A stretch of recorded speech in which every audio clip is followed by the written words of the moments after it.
நல்ல பெட்ரோல் கையில் தொடச்சிட்டியா? சீமனையும் தொடச்சிட்டியா? இன்னும் உழுகுமான்னு பார்க்கலாம். 3 மணி நேரம் நின்னாச்சு, ரேகை உழுகுல. மறுபடியும் சீமனையவே தொட்டு மறுபடியும் விழுகுதான்னு பார்க்கலாம். 3 மணி நேரமாக ரேஷன் கடையில் உட்காந்துட்டு இருக்கிறோமல்ல, ரேகை உழுக மாட்டேங்குது. அங்கே ஃபோன் போட்டு என்ன பண்ணுறது? அங்கே உழுகுதில்ல 10 விரலுமே, இங்கே ரேஷன் கடையில் உழுக மாட்டேங்குதுல்ல. 3 மணி நேரமாக உட்காந்துட்டு இருக்கிறோமல்ல. பெட்ரோலை கைக்கு தொடச்சிட்டு வச்சாலும் விலக மாட்டேங்குது, சீமனையை தொடச்சிட்டு வச்சாலும் விலக மாட்டேங்குது. எத்தனை பேர் திரும்பி போயாச்சு இதோட. சரி, இன்னும் ஒரு டைம் ட்ரை பண்ணி பார்க்கலாம். கடைசி நாளாகி போச்சு. இன்னொரு டைம் ட்ரை பண்ணி பார்த்துட்டு உழுகலின்னா இதுக்கு ஏதாவது ஒரு வழி யாரோ ஒருத்தர் பண்ணோம். எத்தனை பேர் திரும்பி போயிட்டாங்க வந்து 3 மணி நேரம் வெயிட் பண்ணி. ரேகை உழுகல, ரேகலை உழுகுன்னு வயசானவங்க என்ன பண்ணுவாங்க?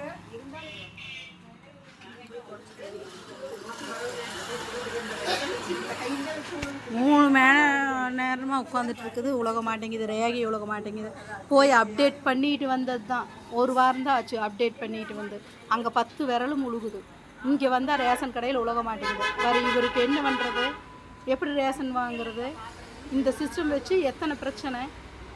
நாங்களாம் என்ன பண்ணுறது ரேஷன் வாங்காமல்?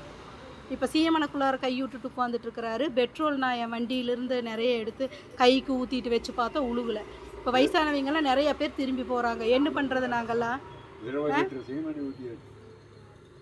இல்லைன்னா கவர்மெண்ட்லேருந்து 1 லிட்டரு சீமனையோ பெட்ரோலோ கொடுத்து இங்கே ரேஷன் கடையில் வைக்க சொல்லுங்கள்.